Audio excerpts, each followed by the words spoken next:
বাপেরা, নওজওয়ানেরা, তরুণেরা, এ নবী পাকের প্রেমিকেরা, আখেরি জামানা আল্লাহ নবী জানিয়ে দিলেন মসজিদ ভর্তি নামাজি থাকবে, একজন ঈমানদার থাকবে না। যার ঈমান নেই তার নামাজের তো কোনো কাজে লাগবে না। আল্লাহ নবী জানিয়ে দিলেন আখেরি জামানাতে হাতের তালুতে আগুন রাখা থেকেও ঈমান বাঁচানো বড় কষ্টকর হয়ে যাবে। এটা সেই সময় গেছে, চারিদিক থেকে আমাদের ঘরে আল্লাহ ও রাসূল থেকে সরাবার পরিকল্পনা করছে। কেউ আমাদেরকে গান দিয়ে ডাকছে, কেউ আমাদেরকে ফাংশন দিয়ে ডাকছে, কেউ আমাদেরকে মেলা দিয়ে ডাকছে, কেউ আমাদেরকে জুয়া দিয়ে ডাকছে, কেউ আমাদেরকে নাচ দিয়ে ডাকছে, কেউ আমাদেরকে শরাবের দোকান খুলে ডাকছে। হে যুবকেরা, তরুণেরা, আবার কেউ আমাদেরকে দাড়ি টুপি কোরআনের মাহফিলের নামে ডেকে নিয়ে গিয়ে আমার রাসূলুল্লাহর আদব মর্যাদাকে খাটো করে দিয়ে আমাদের ঘরে রাসূল থেকে দূরে সরিয়ে দেওয়ার পরিকল্পনা করছে। এরকম একটা কঠিন সময়, এই জন্য আল্লাহ রাসূল বললেন হাতে তালুতে আগুন রাখা থেকেও ঈমান বাঁচানো বড় কষ্টকর হবে। সেটা এই সময় এসে গেছে। তাই বলে দিয়ে যায়, আল্লাহ রাসূলকে মহব্বত করে, আল্লাহ নবীকে প্যার করে, যে নবী আমার সারাটা জীবন তোমার আমার জন্য কেঁদেছে, আজও কাঁদছে। কিয়ামতের এই কঠিন দিনেতে যখন নমন করে জাহান্নাম লম্বা লম্বা শিকাবার করে গুনাহগারদের ধরতে যাবে, ওই সময় জিবরাইল আলাইহিস সালাম ঘোষণা দেবে, আল্লাহর জাহান্নাম উম্মতে মুহাম্মাদীর দিকে তেরে তেরে যাচ্ছে। ওই সময়টা আমার আল্লাহ রাসূলের কানে এই আওয়াজটা যখন চলে যাবে, নবী আমার আল্লাহর আরশ আজিমের উপরে মাকামে সম্মানে সিংহাসনে বসে শাফাআতের তাজ পরে বসে থাকবে। এই কথা যখনই রাসূলুল্লাহর কানে যাবে, নবী আমার ওখান থেকে নেবে মাকামে মাহমুদ বলে একটা জায়গা আছে, ওই জায়গাতে সিজদায় পড়ে যাবে, চোখের পানি ফেলে কাঁদতে থাকবে। এত তারিফ প্রশংসা আল্লাহর করবে, ইতিপূর্বে আল্লাহ তারিফ প্রশংসা এত কেউ করতে পারেনি। আমার নবী পাকের তারিফ প্রশংসা শুনে আল্লাহ পাকের জালাল, আল্লাহ পাকের রহমতে দুনিয়ায় জোশ মেরে উঠবে। আমার আল্লাহ বলবে, আমার হাবিব সারা জীবন গুনাহ করে কেঁদেছে, আজকে দিনে আপনি আর কাঁদবেন না। আমি আল্লাহ ওয়াদা করেছিলাম, ওয়ালা সাওফা ইউতিকা রাব্বুকা ফাতারদা, যত চিরে আপনাকে এত দিয়া দেব, যতক্ষণ পর্যন্ত আপনি খুশি না হবেন আপনার দোয়া আজকে আমি আল্লাহ কবুল করব। আরো জোরে বলুন সুবহান। আশা করা যায় আমার নবীকে আল্লাহ এত ভালোবাসে, গুনার পাহাড় দিয়েও যদি কোনো উম্মত ওঠে, আশা করা যায় কিয়ামতের দিন নবীর খাতিরে সে জান্নাত চলে যাবে। বলুন ইনশাআল্লাহ, বলুন ইনশাআল্লাহ। কিন্তু ওই উম্মত গুলোকে দেখে বড় আফসোস লাগে যারা নবীর দ্বীনকে মিটাচ্ছে। আজ আমার উম্মত ভাইরা আছে দ্বীন মিটাচ্ছে, গান শোনা দিন মিটানো নাই, নিজেকে মিটাচ্ছে। কিন্তু গানের আড্ডা তৈরি করা, মুসলমানের ছেলে মেলা দেয়, মুসলমানের ছেলে জুয়ার আড্ডা দেয়। আল্লাহ নবী জীবনে কত কষ্ট হয়েছে। এ নওজওয়ানেরা, আল্লাহ নবী জীবনে এমনও দিন গেছে নবী আমার সিজদায় পড়ে রয়েছে। মক্কার জালিম বেঈমানেরা আমার নবী পাকের পিঠের উপরে পচা ভুঁড়ি, তুম্বার ভুঁড়ি চাপিয়ে দিয়েছে। আল্লাহ নবী সিজদা দিয়ে মাথা তুলতে পারছে না। একদিকে দুর্গন্ধ আর একদিকে ভারী, এই পচা তুম্বার ভুঁড়ি নিয়ে নবী আমার সিজদায় পড়ে গিয়ে সুবহান রাব্বিল আলা তাসবিহ পড়ে যাচ্ছে। নবী পাকের কলিজা টুকরি খাতুনে জান্নাত দেখতে পেয়ে তখন তিনি ছোট ছিলেন, আব্বা জানের পিঠ থেকে এই পচা দুম্বা ভুড়ি খানা নাবাতে লেগেছে। ছোট ছোট নুরানি হাত দিয়ে আর পচা দুম্বার ভুড়ি নাবাতে পারছে না। একদিকে দুর্গন্ধ আর একদিকে ভারী। খাতুনে জান্নাত তখন ছোট ছিলে আর চোখের পানি, আমার আব্বাকে কে এত কষ্ট দেয়। এদিকে জালিম নিষ্ঠুর পাশান অত্যাচারীরা বসে বসে মজা নিতে লেগেছে। এমনও দিন গেছে আল্লাহ নবীকে এত ভুড়ি দিয়েছে, নবী পাকের পিঠে এত পচা দুম্বার ভুড়ি চাপিয়েছে, আমার নবী পাক পুরো ঢাকা পড়ে গেছে, নিঃশ্বাস নিতে পারছে না। খাতুনে জান্নাত আব্বাকে খোঁজ করতে করতে যখন এই পচা দুর্গন্ধময় ভুড়ি দেখতে পায়, খাতুনে জান্নাত আন্দাজ করে এই জায়গাতে হয়তো আব্বা রয়েছে। এই পচা দুম্বার ভুড়িকে সরিয়ে সরিয়ে সরিয়ে ওর ভেতর থেকে দয়া নবী মাথা তোলে। তরুণীরা বাপেরা, এত কষ্ট আমার নবী কেন পেয়েছে? আমার নবী ইনসাফের কথা বলেছে তাই। এত কষ্ট আমার নবীর উপরে হয়েছে কেন? আমার নবী গরিবদের পক্ষে ছিল তাই। এত কষ্ট আমার নবীর উপরে হয়েছে কেন? আমার নবী নারীদের অধিকারের পক্ষে ছিল তাই। এত কষ্ট আমার নবীর উপরে দিয়েছে কেন? আমার নবী ইনসাফ, ইনসানিয়াত, মানবতা, তাওহীদ, আল্লাহর পক্ষে মানুষকে ডেকেছে তাই। এই যুবকেরা, তুমি আমি নবীর উম্মত দাবি করি, তুমি আমি যদি আজ ন্যায়ের পক্ষে না থাকি, মানবতার পক্ষে না থাকি, ইনসাফের পক্ষে না থাকি, নারী অধিকারের পক্ষে না থাকি, গরিবের পক্ষে না থাকি, এতিম বিধবাদের পক্ষে না থাকি, তাহলে কেমন উম্মত তুমি আমি হলাম? যে আমার রাসূলুল্লাহ মিশন ছিল তো এটাই, অন্যায়কে মিটিয়ে আল্লাহর জমিনে নাই শান্তি প্রতিষ্ঠিত করা। এজন্যই তো নবী মার খেয়েছেন, এজন্যই তো রাসূলুল্লাহর উপরে জুলুম, কত কষ্ট দিয়েছে আমার নবীকে। এমনও দিন গেছে আমার নবী কে জানে মেরে দিবে, শহীদ করে দেবে। আমার নবী পাহাড়ে চলে গেছে, সেখানে গিয়ে নবী মাসকে মাস কাটিয়েছে।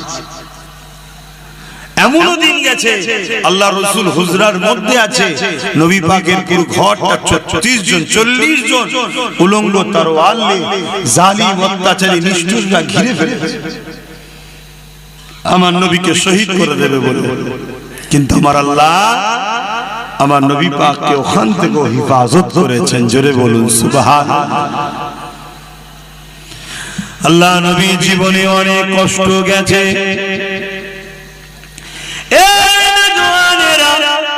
আল্লাহ নবী যখন মক্কার মানুষের কাছে দিনের কথা বলে, মক্কার মানুষ শুনতে চাই না। নবী আমার তায়েফের জমিনে চলে যায়। এদিকে মক্কার জালিম নিষ্ঠুর নেতারা তায়েফের মানুষদিগকে জানিয়ে দেয় মক্কা থেকে মুহাম্মদ রাসূলুল্লাহ যাচ্ছে, যিনি তাওহীদের কথা বলে, যিনি গরিবদের ইনসাফের কথা বলে, যিনি নারীদের অধিকারের কথা বলে, যিনি মানবতার কথা বলে, যিনি ন্যায়ের কথা বলে, যিনি প্রেম ভালোবাসার কথা বলে। এই তায়েফের সরদারেরা মুহাম্মদ রাসূল যা বলে ঠিকই সত্য কথা বলে, কিন্তু মুহাম্মদ রাসূলের কথা মতো চললে আমরা যে মানুষের উপরে সন্ত্রাসী করে টিকে রয়েছি, মানুষের উপরে আতঙ্ক করে টিকে রয়েছি, মানুষকে ভয় খাইয়ে টিকে রয়েছি, মুহাম্মদ রাসূলের কথা যদি মেনে নেওয়া যায় তাহলে আমাদের অন্যায় অত্যাচারের সাম্রাজ্য মিটে যাবে।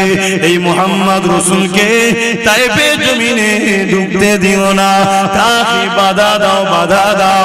আজকে দিনে তো সেই রাসূলুল্লাহর পক্ষে যারা কথা বলে তাদেরকে বিভিন্ন মাহফিলে বাধা দেওয়া হয়, তাদেরকে বিভিন্ন জায়গায় রোকা হয়।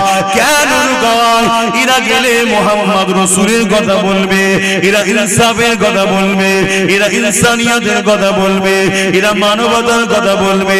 কেন আল্লাহ কোরআনের মধ্যে জানিয়ে দিয়েছে, এ দুনিয়ার মানুষেরা কুনতুম খায়রা উম্মাতিন উখরিজাত লিন-নাস তা'মুরুনা বিল মারুফ ওয়া তানহাউনা আনিল মুনকার। আল্লাহ আমাদেরকে দুটো কাজ দিয়েছে, অন্যায়কে মিটিয়ে দাও, ন্যায়কে প্রতিষ্ঠিত করো।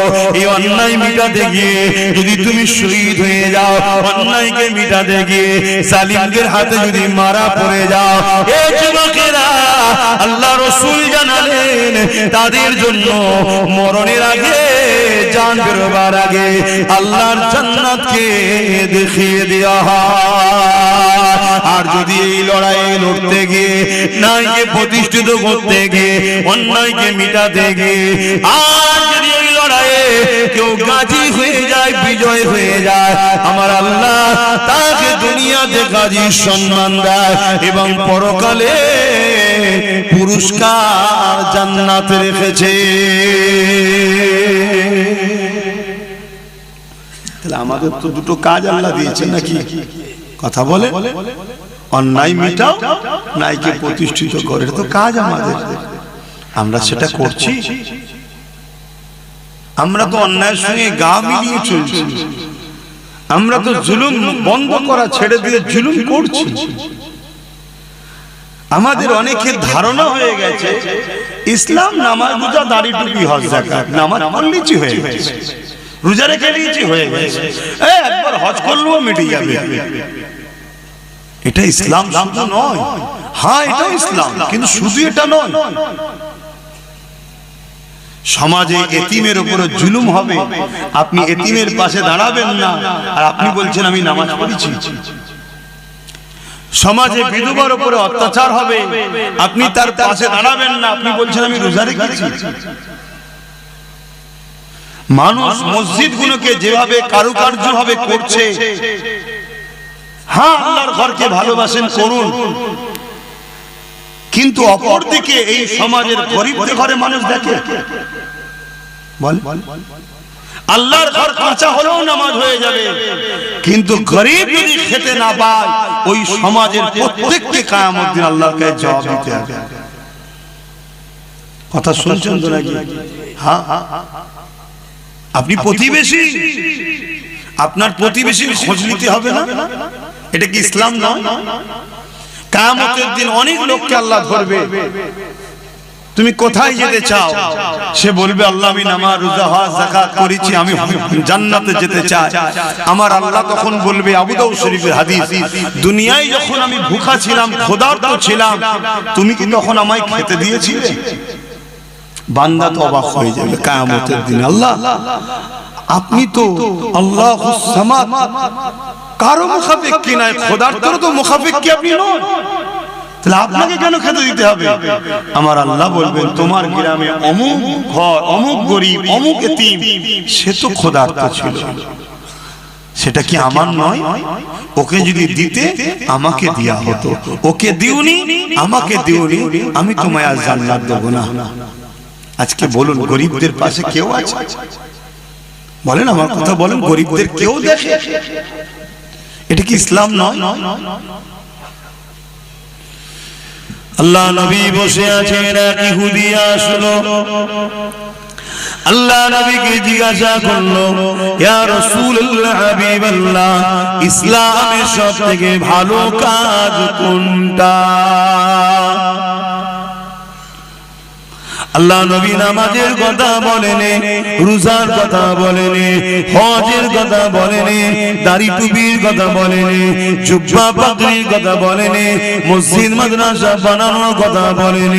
আল্লাহ নবী বলেছিলেন, ইসলামে সবথেকে ভালো কাজ হলো খোদার্ত মানুষকে খানা খাওয়ানো।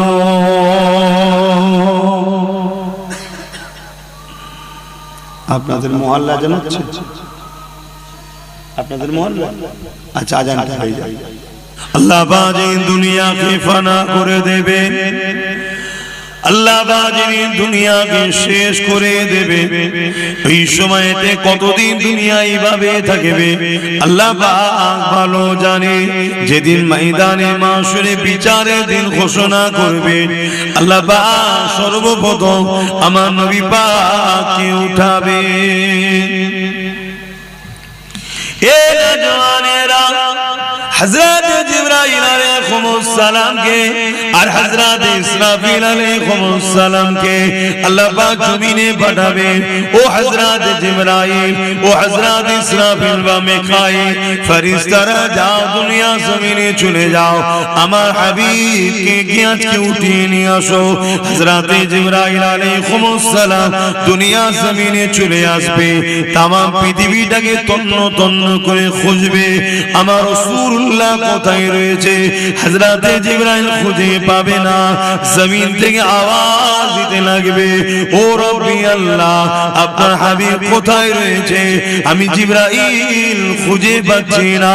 আল্লাহ পাক বলবেন, জিবরাইল রে, জমিনে কান লাগিয়ে লাগিয়ে শোনো, যে খান থেকে দেখবে কান্নার আওয়াজ আসছে, ওই জায়গাতে আমার হাবিব তিনার গুনাহগার উম্মত উম্মতিদের নাজাতের জন্য আমি আল্লাহ আমার কাছে কাঁদতেছে। আরো জোরে বলুন সুবহানাল্লাহ।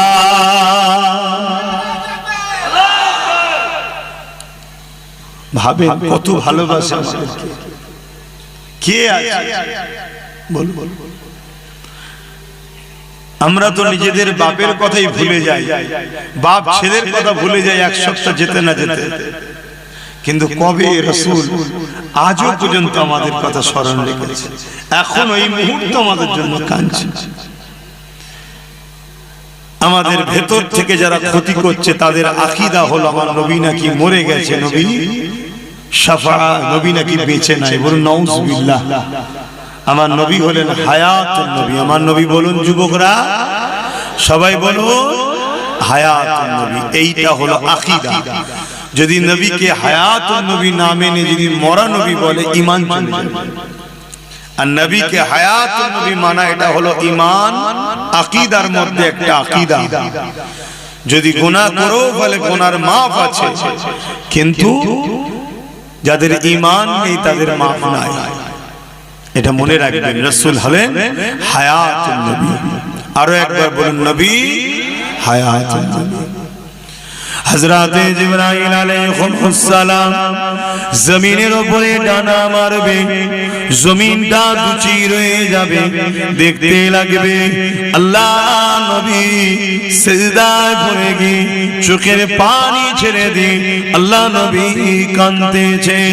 হযরত জিবরাইল আলাইহিস সালাম আমার নবী পাককে সালাম দেবে, নবী পাক সালামের জবাব দিয়ে মাথা তুলবে, ও হযরত জিবরাইল, কি ব্যাপার, বিচার কি হয়ে গেছে নাকি, তুমি আমার কাছে এসেছো, কি ব্যাপার, কিয়ামত কি হয়ে গেছে, ময়দানে মাশর কি হয়ে গেছে, বিচার কি হয়ে গেছে।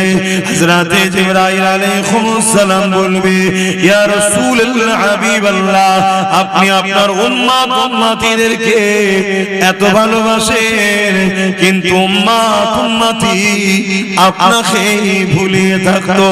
ইয়া রাসূলুল্লাহ, হাবিবাল্লাহ, উম্মত উম্মতি আপনাকে স্মরণ করতো না, উম্মত উম্মতি আপনার সুন্নতে জীবন কাটাতো না, উম্মত উম্মতি আপনার দ্বীনের পক্ষে কাজ করতো না। উপরন্তু এমন উম্মত উম্মতি ছিল যারা আপনার দ্বীনের দুশমনদের সঙ্গে হাত মিলিয়ে দ্বীনের বড় ক্ষতির কারণ হয়েছে। ইয়া রাসূলুল্লাহ, হাবিবাল্লাহ, আপনি সেই উম্মত উম্মতিদেরকে এখনো ভুলেননি, কাঁদতেছেন। আল্লাহ নবী বলেছিলেন, জিবরাইল রে, আল্লাহ নবী বলবেন, জিবরাইল রে, আমি রাসূলুল্লাহ আমার উম্মত উম্মতিদের বড়ই ভালোবাসি। এ নওজওয়ানেরা, আল্লাহ নবী বলবেন, জিবরাইল বলো হিসাব হয়ে গেছে নাকি? হযরত জিবরাইল আলাইহিস সালাম বলবে না ইয়া রাসূলুল্লাহ, আল্লাহ পাক আপনাকে আগে উঠাতে বলেছে, আমার রাসূলুল্লাহ উঠবে।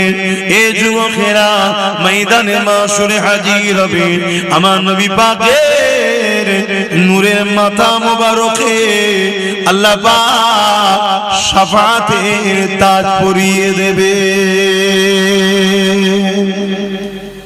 আহলে সুন্নাত ওয়াল জামাতের আকীদা নবী শাফাআতুন নবী। জোরে বলুন সুবহানাল্লাহ।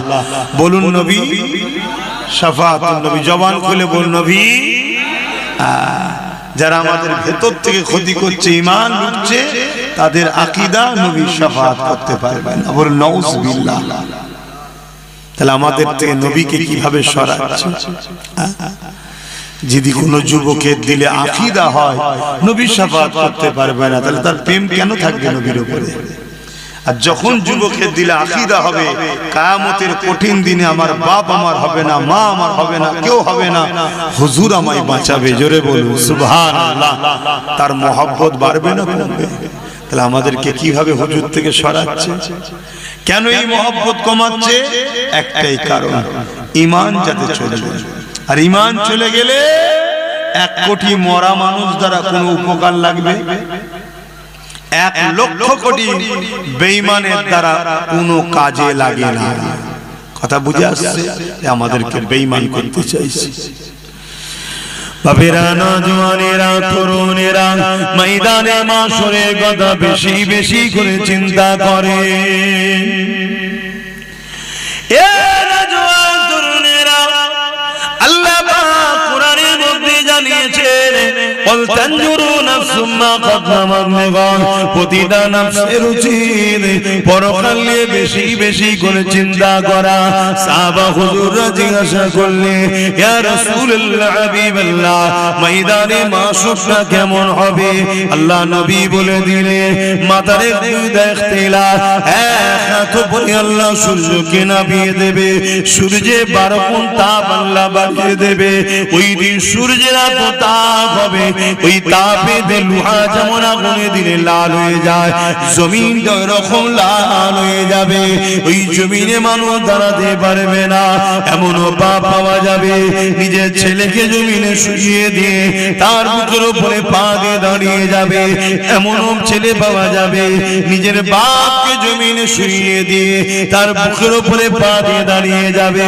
এমনও মেয়ে পাওয়া যাবে, তার মাকে জমিনে শুইয়ে দেবে। এমনও মা পাওয়া যাবে, তার মেয়েকে জমিনে শুইয়ে দেবে। এক কথায় যার উপরে যা জোর চলবে তাকে জমিনে শুইয়ে দিয়ে তার বুকের উপরে পা দিয়ে দাঁড়িয়ে যাবে। কেন? জমিন লোহা যেমন পুরে পুরে লাল হয়ে যায়, এই সূর্যে তবে জমিন লাল হয়ে গেছে, এই জমিনে মানুষ দাঁড়াতে পারবে না। এ যুবকেরা, বাপেরা, মায়েরা, বোনেরা, ওই দিনটা তোমার কি আমার কি হবে? আল্লাহ নবীর এই কথা শুনে সাহাবা হুজুররা কাঁদতে লাগলেন, ইয়া রাসূলুল্লাহ, হাবিবাল্লাহ, আমাদের কি হবে উপায়? ভাবো, আমরা এইগুলো বুঝাই কেন? শুধরাই যেতে আমার ভাইরা। হালকা বয়সে ভুল ভ্রান্তি একটু হয়ে যায়, কিন্তু আখিরাত ভুলে গেলে হবে না। মৃত্যু কত তোমার আমার আশপাশের মানুষ সব এসেছিল, এক এক করে সব চলে গেছে। দেখো, আমার অনেক ভাই বোন, তারা আমাদেরই ভাই হবে জানি মনে হচ্ছে। দেখো বাইরে দাঁড়িয়ে আছে, অনেক ভাই আছে দেখো এই দিকে দাঁড়িয়ে আছে। এই যে আমার ভাইয়েরা এগুলো করছে, এখন তো উচিত না, এগুলো কি উচিত? আপনারা কি বলছেন, এটা কি উচিত? তারা তো আমাদেরই ভাই নাকি, সব আমাদেরই তো নাকি। তাহলে এগুলো তো বুঝতে হবে যে যাই একটু বসি, এখানে বসলে গুনাহ মাফ হয়। কিন্তু হায় নসিব, যদি আল্লাহ না চায় হয় না, এটাও ঠিক কথা। আল্লাহ যদি না চায় হয়।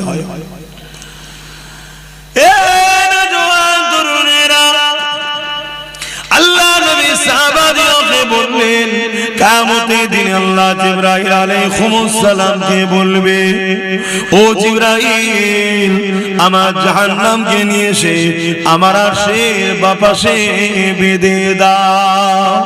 70,000 জিনজিল দিয়ে জাহান্নামকে বাঁধা হবে।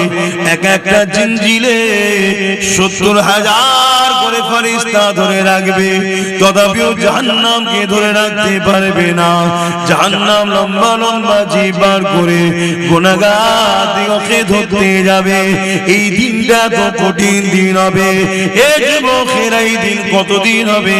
কানা মিকদারু 50 আলফা সানাতিন, 50,000 বছরের একটা লম্বা দিন আল্লাহ বানাবে। দুনিয়ায় 50,000 বছর যতদিন হয়, একটা দিন অত লম্বা হবে যেদিন আল্লাহ বিচারের দিন করবে। এই যুবকেরা, তরুণীরা, বাপেরা, ওই কঠিন ময়দানে মাসুরে কি হবে? ওই দিনে তো বাপ ছেলের হবে না, ছেলে বাপের হবে না, মা মেয়ের হবে না, মেয়ে মায়ের হবে না, স্বামী স্ত্রীর হবে না, স্ত্রী স্বামীর হবে না, কেউ কারো হবে না। ওই দিনেতে শুধুমাত্র আল্লাহ নবী জবান দিয়ে বেরোবে, ইয়া রাব্বি হাবলি উম্মতি উম্মতি। আরো জোরে বলুন সুবহান। কত ভালোবাসে সেই রাসূলের জন্য আমরা কি করলাম বলেন? তার যে কষ্টের মেহনতের ইসলাম রেখে গেল, যে ইসলামকে প্রচার করতে গিয়ে আল্লাহর নবী কত মার খেলেন, কত কষ্ট পেলেন। আজকে সেই ইসলামকে চতুর্দিক দিয়ে মিটাবার প্ল্যান চলছে। আমরা কি করেছি? আমরা ইসলামের কোন কাজে লাগলাম? একটু ভাবতে হবে, একটুখানি চিন্তা করতে হবে, তবেই তো আমাদের মধ্যে পরিবর্তন আসবে। শুধু ওয়াজ হবে, শুনবেন, চলে যাবেন। ওয়াজ শুধু শোনার জিনিস নয়, ওয়াজ তো আবু বকর সিদ্দিকও শুনেছে, আবু জেহেলও শুনেছে। আবু বকর সিদ্দিক হয়েছে, দুনিয়া থেকে জান্নাতের সার্টিফিকেটও পেয়েছে। জোরে বলুন সুবহানাল্লাহ। আর আবু জেহেল ওয়াজ শুনেছে, তারপর আবু জেহেল হয়ে গেছে। আবুল হাকাম থেকে আবু জেহেল হয়েছে। তো ওয়াজ শুধু শোনার জিনিস নয়, ওয়াজ শুনে ভাবতে হবে, ফিকির করতে হবে, চিন্তা করতে হবে, নিজের মধ্যে অনুশোচন তৈরি করতে হবে যে কি কোর জন্য আল্লাহ আমাকে পাঠালেন।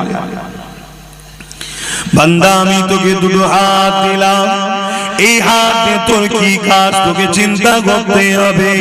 বান্দা, আমি তোকে দুটো পা দিলাম, এই পায়ে কোন রাস্তায় চলবি, কোন রাস্তাতে চলবি না, এটা তোকে ভাবতে হবে। ওরে আমার বাংলা বান্দিরে, আমি আল্লাহ তোদেরকে দুটো চোখ দিলাম, এই চোখ দিয়ে কি দেখবি, কি দেখবি না। বান্দা, আমি জবানে কথা দিলাম, আমার দিয়া জবানে কোন কথা বলা যাবে, কোন কথা বলা যাবে না। বান্দারে, আমি আল্লাহ পাক তোকে আশরাফুল মাখলুকাত বানালাম। তুই মানুষের, তুই সৃষ্টির মধ্যে সর্বশ্রেষ্ঠ সৃষ্টি বানালাম। ওরে আমার বান্দারে, তুই আমার জমিনের উপরে তোর কি কাজ তোকে একবার ভাবতে হবে। এটা বোঝাবার জন্য, এটা জানাবার জন্য, কদ জাআকুম মিনাল্লাহি নূরুন ওয়া কিতাবুম মুবিন, আমি দুটো জিনিস আমার পক্ষ থেকে পাঠালাম। একটা হলো 30 পারা প্রকাশ কোরআন কিতাব, আর একটা হলো ওই কোরআনকে বুঝাবার জন্য সাহেবে কোরআন মুহাম্মাদুর রাসূলুল্লাহ। এ আমার বাংলা বান্দিরে, এই দুটোকে অনুসরণ কর।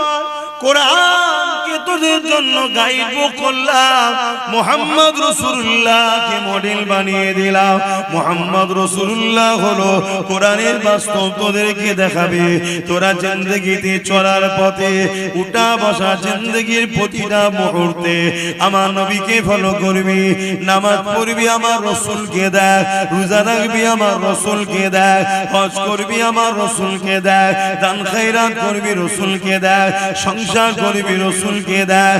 তোদের ধর্মনীতি আমার রাসূলুল্লাহর হুকুম অনুযায়ী হবে, তোদের সমাজ নীতি আমার নবী যেভাবে করেছে এইভাবে করবি, তোদের প্রতিবেশী নীতি আমার নবী যেভাবে করেছে করবি, তোদের এডুকেশন নীতি আমি নবী যেভাবে শিখিয়েছে এইভাবে করবি। ওরে আমার বান্দা বান্দীরে, তোদের অর্থনীতি, তোদের রাজনীতি, তোদের রাষ্ট্রনীতি, তোদের মানবতা নীতি সব কিছুটা আমার রাসূলুল্লাহকে অনুসরণ করে করবি। কেননা মাতাকুমুর রাসূল ফাখুযুহু ওয়া মা নাহাকুম আনহু ফান্তাহু। আমার নবীর হ্যাঁ হ্যাঁ বল, আমার নবী নাই না বল, আমার নবী যা আদেশ করেছে মেনে নে, আমার নবী যা নিষেধ করেছে ছেড়ে দে, তাহলে তোরা কামিয়াবি হয়ে যাবি। এই কঠিন দিনে তাদের কোনো চিন্তা হবে না, কেননা তাদের জন্য রয়েছে আমি আল্লাহ, আমার আরশের ছায়া।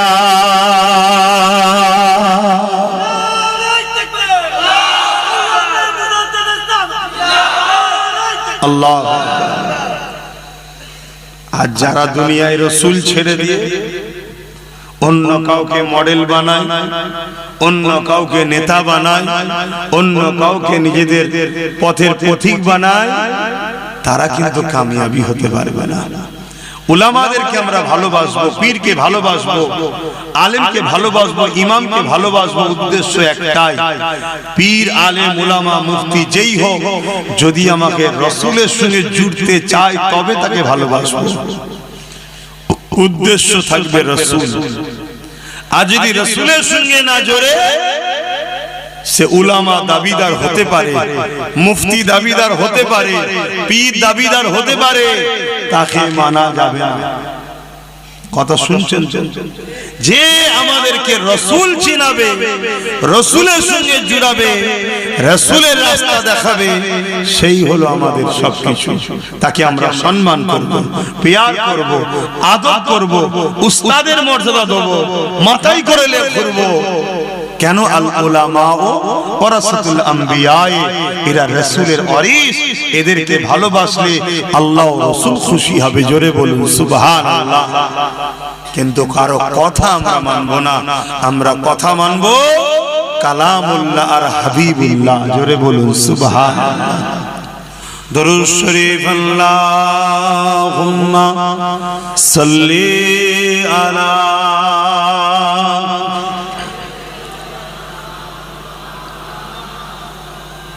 ওয়ালা আলি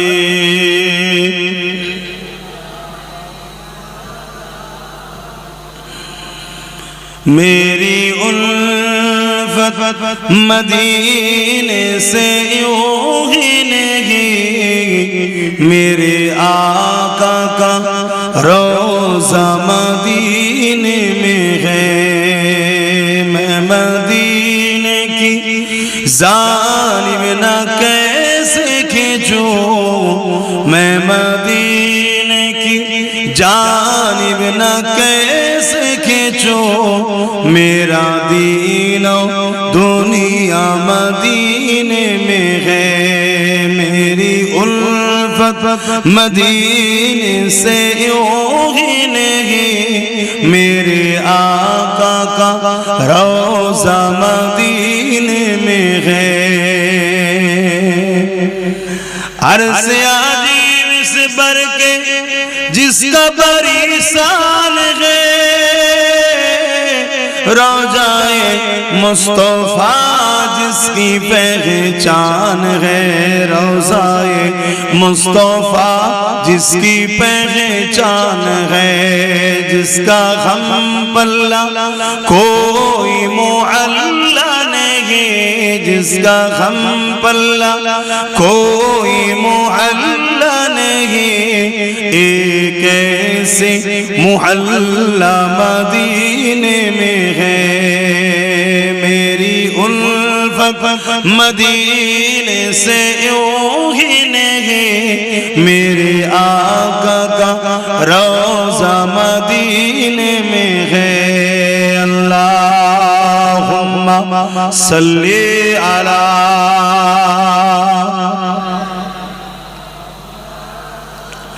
জোরে জোরে পড়েন, আপনাদের দেখে তো আমারও ঘুম পাচ্ছে।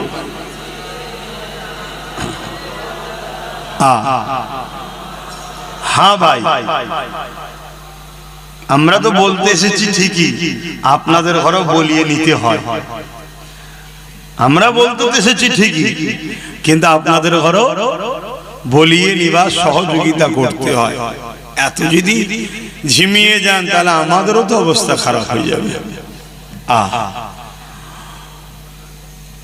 তাহলে ইসলাম সব থেকে ভালো কাজ হলো ক্ষুধার্ত মানুষকে খানা খাওয়ানো। জোরে বলুন সুবহানাল্লাহ। আল্লাহ নবী বলছেন, কেউ যদি এতিমের মাথায় হাত বোলায় সেজন্য আমি রাসূলুল্লাহ আমার মাথায় হাত বোলালো। জোরে বলুন সুবহানাল্লাহ। কেউ যদি এতিমের পরনের কাপড় দেয় সেজন্য আমি রাসূলুল্লাহ আমাকে কাপড় দিল। কেউ যদি এতিমের পিপাসা মিটায় আমি রাসূল তার ময়দানে মাশরে আবে কাউসারের পানি দিয়ে পিপাসা মিটাবো। জোরে বলুন সুবহানাল্লাহ। আর আজকে এতিমদের অবস্থা কি? এই কঠিন ঠান্ডায় রাস্তাঘাটে ফুটপাতে দেখা যায় না, হাজার হাজার বাচ্চা এতিমরা কত কষ্টে কাটাচ্ছে তারা। আজ আমাদের আছে, আমরা জড়িয়ে একটু গরম হয়ে যাচ্ছে, কিন্তু গরিব এতিমদের কি হয় এগুলো ভাবতে হবে। এটাই দরদ, মানুষের উপর দয়া মায়া থাকা দরকার। আল্লাহ পাকের এক বান্দি ছিলেন যে সমাজে নোংরা কাজ করে বেড়াতো মেয়েটা, কিন্তু একদিন পাপ কাজ করে ফিরছে আর দেখছে একটা কুকুর একটা কুয়া, দেখবেন কুয়ার উপরটা ঘিরা থাকে যাতে কেউ না পড়ে যায়, ওর উপরে উঠছে আর নামছে। পানি তো পান করতে পারছে না, পিপাসা লেগেছে। আল্লাহর এই বান্দিটা দেখে মনে দয়া হয়েছে, যে বান্দি কত পাপ রাস্তায় ছিল, তাকে পানি পান করিয়েছে। কুকুরটাকে দু কদম যেতে না যেতে গায়েবী আওয়াজ এসেছে, তুমি এমন একটা ভালো কাজ করলে, তুমি এই মুহূর্তে তওবা করো, আমি তোমার গুনাহ মাফ করে দিতে চাই। জোরে বলুন সুবহানাল্লাহ। সে তওবা করেছে, আল্লাহ তাকে মাফ করে দিয়েছে। তাহলে বলো, আমাদের জীবনে ভুল হতে পারে। একটা অবালা পশুকে যদি ভালোবাসলে আল্লাহ তার মাগফিরাত দেয়। আমরা আল্লাহ শ্রেষ্ঠ মখলুক মানুষ, সে অন্য ধর্মেরও হতে পারে, হিন্দু হতে পারে, খ্রিস্টান, মতুয়া, আদিবাসী হতে পারে, গরিব যদি হয়। আর আমার কওমের ভাইদের মধ্যেও তো প্রচুর গরিব আছে, তার পাশে যদি দাঁড়ায় আল্লাহ কি আমাদের উপর দয়া করবে না? দয়া করবে। আজকে বড় দুঃখ, ইসলাম থেকে আমরা আমাদের ঘরের ছেলেরা অনেক দূরে সরে যাচ্ছি। আমরা এই সরে যাওয়ার দরুন আমাদের উপরে নানা রকম মুসিবত, নানা রকম সমস্যা, নানা রকম বিপদ আমাদের উপরে আসতেই চলেছে। আবার আখিরি জামানা, আল্লাহ রাসূল বলেছেন আখিরি জামানা যেভাবে আকাশ থেকে পানি হয় ওভাবে মানুষের উপরে ফিতনা আসতে থাকবে, চারিদিকে ফিতনা। এই ফিতনার সময়তে ঈমান বাঁচানো আজ বড় মুশকিল হয়ে যাচ্ছে। যদিও গুনাহগার হয়ে যায়, তওবা করলে, কাঁদাকাটি করলে, একটা সময় বয়স হলে আস্তে আস্তে পরিবর্তন আমরা হয়ে যায়, আমাদের ছেলেরাও হয়ে যাবে ইনশাআল্লাহ। কিন্তু আজকে আমাদের ঈমানের উপরে চরমভাবে হামলা চলছে দুই দিক দিয়ে। এক, প্রকাশ্য ইসলামের দুশমন, তারা আমাদের ঈমানকে নষ্ট করছে, জান মালকে নষ্ট করছে। আর এক দল হচ্ছে আমাদের ঘরের মধ্যে আছে, আমাদের আপন সেজে আমাদের ঈমানকে নষ্ট করছে। এটা যুগে যুগেই ছিল, আজও আছে। কিন্তু আজ আমার যুব সমাজ, আমার কওমের মানুষরা সেই সকল ছদ্মবেশী মুনাফিক মুসলমানকে চিনতে না পারার দরুন আমার কওমের বাপ ভাইরা ঈমান আস্তে আস্তে আমাদের অনেকের দুর্বল হয়ে যাচ্ছে বা ঈমান হারা হয়ে যাচ্ছে। কেননা যারা আমাদের জানমালের দুশমন, তারা কোন দিক দিয়ে আমাদেরকে মিটাতে পারছে না। এই জন্যে তারা বড় প্ল্যান চিন্তা রিসার্চ করে দেখছে যে কিছুতে একটা ব্যাপার আছে কওমের, কিছুতে একটা ব্যাপার আছে কওমের, যে কওমকে আমরা সর্বসময় কোণঠাসা করে রেখেছি, যে কওমের নামে পুরো মিডিয়া উঠে পড়ে দাড়ি টুপি মানে সন্ত্রাস আতঙ্কবাদ হাজারো প্রচার করেছি, এরপরও বড় খুশি আনন্দের সাথে কওম দাড়ি ও টুপি পরে। জোরে বলুন সুবহানাল্লাহ। এই কওমকে বহু দিক দিয়ে বহু সময়ে অনেক দিক দিয়ে হত্যাও করা হয়েছে, এরপরও আমাদেরকে শেষ করতে পারে না। বদরের ইতিহাস তারা দেখেছে, উহুদের ময়দানের ইতিহাস দেখেছে, খাইবারের ইতিহাস দেখেছে, মুতার ইতিহাস দেখেছে, হাত্তা কে হিন্দুস্তানের বাদশাহ সুলতানে হিন্দ আতায়ে রসুল গরিবে নওয়াজ মঈনুদ্দিন আজমিরি চিশতি হাসানি হুসাইনি তিনার ইতিহাসও দেখেছে। আমাদের মুর্শিদ শেখুল বাঙ্গাল সৈয়দনা আবু বকর সিদ্দিক ফুরফুরাবি আল কুরাইশি রাহমাহুল্লাহ হুজুরের ইতিহাস দেখেছে। কোন দিক দিয়ে আমাদেরকে তারা মিটাতে পারছে না। তারা রিসার্চ করে দেখেছে এ কওমের কাছে একটা জিনিস আছে যেটা এত পাওয়ার, এই পাওয়ার যতক্ষণ না এর থেকে বার করা হয় এ কওমকে মিটানো সম্ভব নয়। ওই পাওয়ারটার নাম হলো ঈমান। জোরে বলুন সুবহানাল্লাহ। তাই আজ সমাজে যারা আমাদের জানমালের দুশমন, তারা বড় প্ল্যান করে আমাদের কাছ থেকে ওই ঈমান নামক সম্পদটাকে বার করার পরিকল্পনা করছে। ঈমানটা কি? রাসূলের প্রেম ও আদব। জোরে বলুন সুবহানাল্লাহ। ছলে বলে কোলে কৌশলে যেমন করে হোক নবীর প্রেম থেকে আমাদেরকে সরাতে চাইছে, নবীর আদব করা থেকে আমাদেরকে দূরে রাখতে চাইছে। তাই এরকম একটা টাইমে আমি মনে করি আমার বাপ মা ভাই বোনেদের কাছে আমার নবীর প্রেম আজমাত মাকাম শান রিফাত নিয়ে আলোচনা করা বেশি বেশি করে দরকার। নামাজের আলোচনা, রোজার আলোচনা, হজের আলোচনা, দান খায়রাতের আলোচনা সবই দরকার। কিন্তু আজকের দিনে সর্বসময়ের জন্য সবথেকে বেশি হুজুরের আলোচনা করতে হবে। কেন? হুজুরকে আল্লাহ আমাদের জন্য মডেল করেছে। আল্লাহ পাক কোরআন পাকের মধ্যে বলেন, লাকাদ কানা লাকুম ফি রাসূলিল্লাহি উসওয়াতুন হাসানা। এ দুনিয়ার মানুষের আমি আল্লাহ তোমাদের জন্য সব থেকে উত্তম আদর্শওয়ালা মডেল করে মুহাম্মদ রাসূলুল্লাহকে পাঠিয়েছে। তোমরা জিন্দেগির প্রতিটা মুহূর্তে আমার নবীকে মডেল হিসাবে ফলো করো।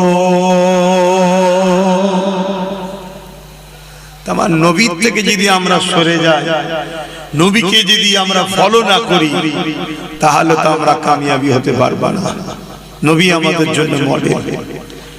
এজন্য আজ বড় প্ল্যান চলছে আমার রাসূল থেকে আমাদেরকে সরাবার। এটা নতুন নয়, সেদিনও চলেছিল, সেদিনও চলেছিল।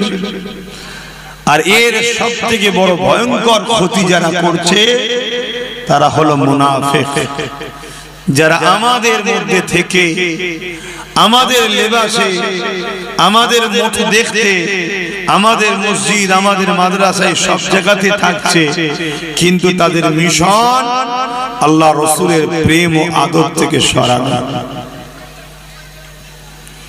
অথচ আল্লাহ নবী জানিয়ে দিলেন লা ইউমিনু আহাদুকুম হাত্তা কুনা হাব্বা ইলাইহি মিন ওয়ালিদিহি ওয়া ওয়ালাদিহি ওয়ান নাসি আজমাইন, ততক্ষণ পর্যন্ত তোমরা ঈমানদার হতে পারবে না যতক্ষণ পর্যন্ত তোমরা তোমাদের ধন দৌলত, জমি জায়গা, ঘর বাড়ি, বাপ মা, সন্তান, স্ত্রী, স্বামী সব কিছু থেকে আমি রাসূলুল্লাহকে বেশি না ভালোবাসতে পারবে ততক্ষণ পর্যন্ত তোমরা ঈমানদার হতে পারবে না। ঈমানদার ওই ব্যক্তি হবে যে দিল থেকে মুহাম্মদ রাসূলকে রাসূল জেনে জানের থেকে বেশি ভালোবেসে আদবের সাথে নবী পাককে মেনে নিয়েছে, তার মধ্যেই ঈমান রয়েছে।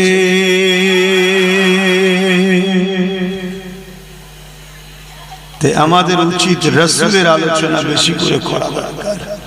আল্লাহ নবীকে কি নিয়ামত করেছে, আর কেনই বা আলোচনা করবেন না বা কেনই শুনবেন না। আজ আমাদের যুবকরা বিভিন্ন জায়গায় ভিড় করে আল্লাহ রাসূলের কথা, আল্লাহর কথা শোনার জন্য আমাদের ছেলেদেরকে বারবার বুঝিয়ে বুঝিয়ে ডাকতে হয়। তাহলে কতটা দূরে সরে গেছে বলে। ওজন এখানেই তো বিশেষ করে ভিড় করা দরকার, এখানেই তো আমাদের উঠা বসা করা দরকার। কিন্তু এমন সোহবত, এমন পরিস্থিতি দুনিয়ার এসে গেছে, আমার ভাইরা, যুবকেরা, বোনেরা মেলাতে, ফাংশনে, যাত্রায়, গানেতে সেখানে যে ভিড় করছে, আল্লাহ ও রাসূলের আলোচনা থেকে দূরে সরে যাচ্ছে। এটা তাদের জন্য ক্ষতির হচ্ছে। বাবেরা, নওজওয়ানেরা, তরুণেরা, অথচ আমার রাসূলুল্লাহ আমাদেরকে কত মহব্বত করে, আমাদের দয়া নবী আমাদেরকে কত প্যার করে। সারা জীবনটা নবী আমার আপনার জন্য কেঁদেছে। যখনই নবী পাকের চোখ দিয়ে পানি বেরিয়েছে, ওই কান্নার কারণটা কি? আল্লাহ রাসূল বলেছে, গুনাহগার উম্মত উম্মতির চিন্তায় আল্লাহ পাক তাদের সঙ্গে কি বিচার করবে, তারা দুনিয়ায় কিভাবে থাকবে, তাদের কত ক্ষতি হবে, আখিরাত তাদের কত ক্ষতি হয়ে যাবে। দুনিয়া ধোঁকায় পড়ে তারা বরবাদ না হয়ে যায়, আল্লাহ যেন তাদের উপরে নারাজ না হয়ে যায়। এই বলে বলে নবী আমার সর্বসময় কেঁদেছে। আমার রাসূলুল্লাহ শিশুবেলায় যখন দুলনাতে দুলতে তখন উম্মত উম্মতি করে কেঁদেছে। আমার নবী যখন সিজদায় পড়ে থাকতে তখন উম্মত উম্মতি করে কেঁদেছে। এই যুবকেরা, আল্লাহ নবীর জীবনে এমন কোনো দিন যায়নি নবী আমার তোমাকে আমাকে ভুলে গেছে, তোমাকে আমাকে স্মরণ করেনি, তোমার আমার জন্য কাঁদেনি, এমন কোন দিন আমার রাসূলুল্লাহ জীবনে যায়নি। আমার নবী পাক সর্বসময় তোমার আমার জন্য কেঁদেছে। এখন এই টাইমেও রাসূল আমার রওজা মুবারকে তোমার আমার জন্য কাঁদতেছে।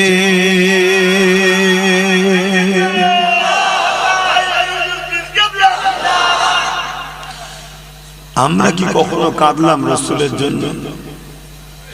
আমরা কি কখনো ভাবলাম আহা কত রাসূল মার খেয়ে জুলুমকে মিটিয়েছে, অন্যায়কে মিটিয়েছে, খুনকে মিটিয়েছে, নারীদের অধিকার দিয়েছে, গরিবের অধিকার দিয়েছে, বিধবার অধিকার দিয়েছে। আল্লাহ রাসূল কত কষ্ট করে পৃথিবীর মানুষকে আল্লাহ চিনিয়েছে। আমরা কি কখনো ভাবি সেই নবীর কথা? সেই রাসূল আমাদের কাছে একটা দিন রেখে গেছে, সেই দিনের পাহারাদার হয়ে আমরা বাঁচবো, এই চিন্তা কি আমার ভাইয়েরা, বাপেরা কখনো করেছেন? প্রত্যেকে যদি নিজের পরিবারটাকে গার্জিয়ান হয় যে আমার পরিবারে রাসূলের দ্বীনের বিরোধী কোনো কাজ হবে না, আমার পরিবারে আমি রাসূলের দ্বীনের পাহারাদার হব, তাহলেই তো সুন্দর একটা সমাজ গড়ে ওঠে।